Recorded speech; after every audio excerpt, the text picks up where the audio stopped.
Correction du sujet numéro 7, le simulateur de course du cahier d'activité de technologie 3e. Alors, sur ce sujet, le système étudié, on va le voir ici, c'est un simulateur de conduite qui va reproduire les sensations d'une course de voiture.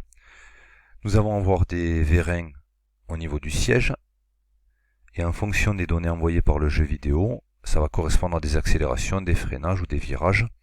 Et on va avoir un petit logiciel qui va réaliser la communication entre le jeu et les vérins pour simuler le pilotage.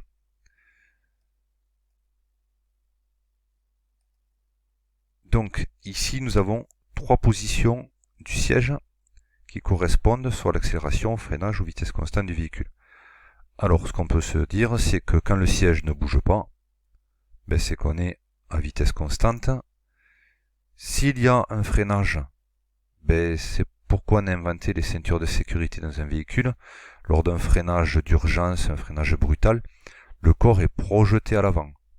Donc, pour simuler le freinage, nous aurons ici les vérins qui vont se déplier. La tige du vérin va sortir pour amener le siège vers l'avant pour simuler le freinage. Et lors d'une accélération, on va être plaqué au siège, et du coup, pour simuler ceci, là, les vérins vont rentrer cette fois-ci pour basculer le siège dans l'autre sens. Dans cette position, on peut voir que la tige du vérin de droite est sortie pour basculer vers la gauche, donc nous avons un virage sur la gauche.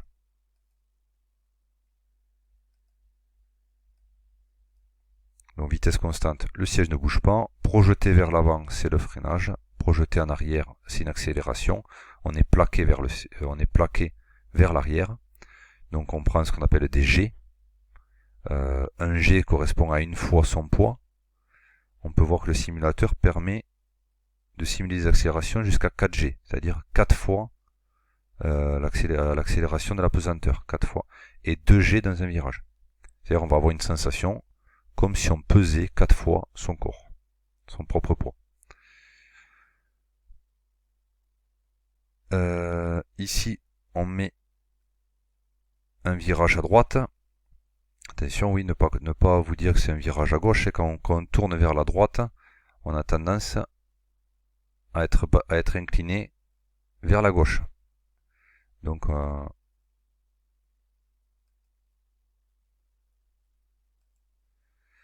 ensuite, il fallait compléter ce tableau.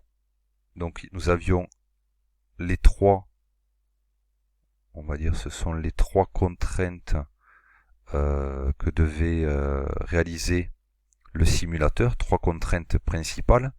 On peut en avoir d'autres, mais voilà, ces trois contraintes étaient à respecter.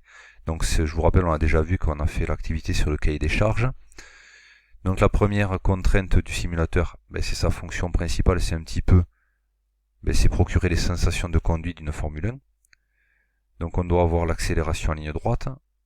On va retrouver jusqu'à 2G, on l'a vu, c'était dans le texte précédent, page 60. C'est l'accélération en virage. Et on verra qu'en option, on peut avoir la simulation d'une perte d'adhérence, c'est-à-dire un dérapage, un glissement. Pour assurer la sécurité du joueur, il faut qu'on soit maintenu. 120 kg, ça va correspondre au poids que peuvent supporter les vérins. Donc là, il faudra, c'est-à-dire qu'une personne de plus de 120 kg ne pourra pas utiliser en sécurité ce système de simulation. Être simple à installer, donc l'encombrement, il faut que ça soit limité en place pour pas que ça prenne toute la place dans une pièce. Le temps de montage, ça va être sûrement le 4 heures, c'est le temps nécessaire au montage puisqu'il est livré en kit, en pièces détachées. Donc il faut que ça soit un temps de montage relativement court. Et ensuite, la troisième, ça va être là, que ça soit automatique au niveau de la liaison entre vérin et logiciel, que ça soit facile à installer. Donc on va vérifier tout ça. Donc l'accélération en ligne droite, c'est bien jusqu'à 4G. L'accélération en virage, 2G. Perte d'adhérence, on a dit c'est une option. Le maintien forcément nous avons des ceintures de sécurité comme sur une vraie voiture, la charge supportée, c'est-à-dire charge admissible, le temps de montage, et ce que nous disions, la configuration automatique entre le logiciel et le simulateur, c'est-à-dire qu'il va adapter grâce à un programme l'accélération par rapport au déplacement des vérins.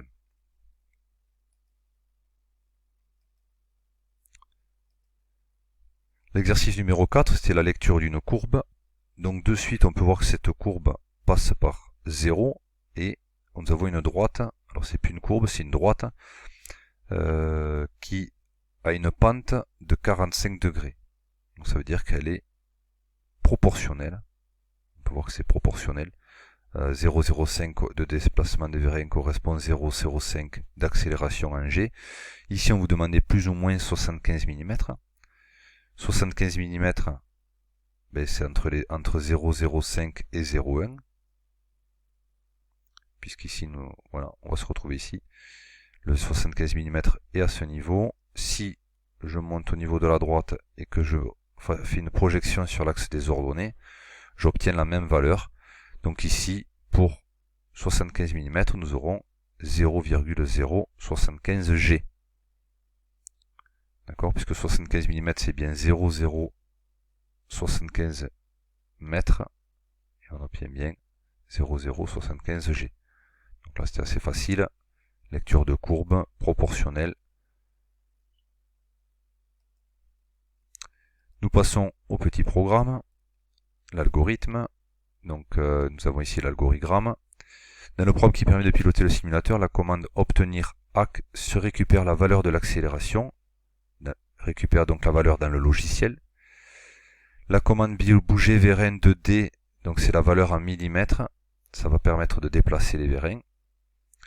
Et nous avons une petite relation qui s'appelle D égale K fois accélération. K c'est un coefficient que on ne connaît pas nous dans ce sujet, mais que le logiciel va appliquer en fonction de l'accélération. Il va faire bouger les vérins proportionnellement puisqu'on a vu que c'était une droite.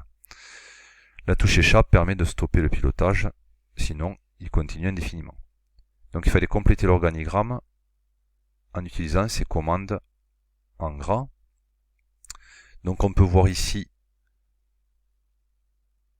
donc au début qu'est-ce qui se passe? On récupère l'accélération, donc au départ on a obtenir accélération, on calcule le coefficient, on fait bouger ici les vérins de la valeur D qui a été calculée précédemment. S'il n'y a pas la touche échappe, on continue, on revient, on obtient de nouveau la nouvelle accélération, ça se recalcule, les vérins rebougent et indéfiniment jusqu'à que l'utilisateur appuie sur échappe pour stopper le pilotage.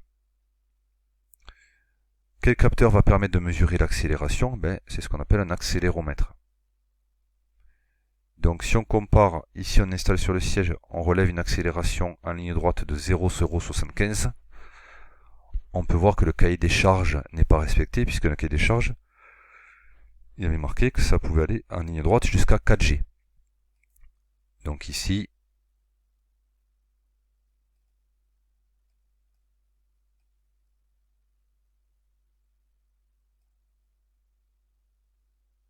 le cahier des charges n'est pas respecté, l'accélération ressentie de 0,075 G au lieu de 4G. Alors attention ici à cette correction, puisque dans le cahier des charges, ils mettent que la valeur peut atteindre en ligne droite jusqu'à 4G. Dans ce cas-là, ça dépend peut-être du logiciel ou du jeu vidéo utilisé et du calcul qui est fait là au niveau de la relation. Voilà. Donc 4G, ça fait une accélération quand même relativement importante qui pourrait peut-être être dangereuse. Donc d'un côté, il vaut mieux que nous ayons que 0,075 G.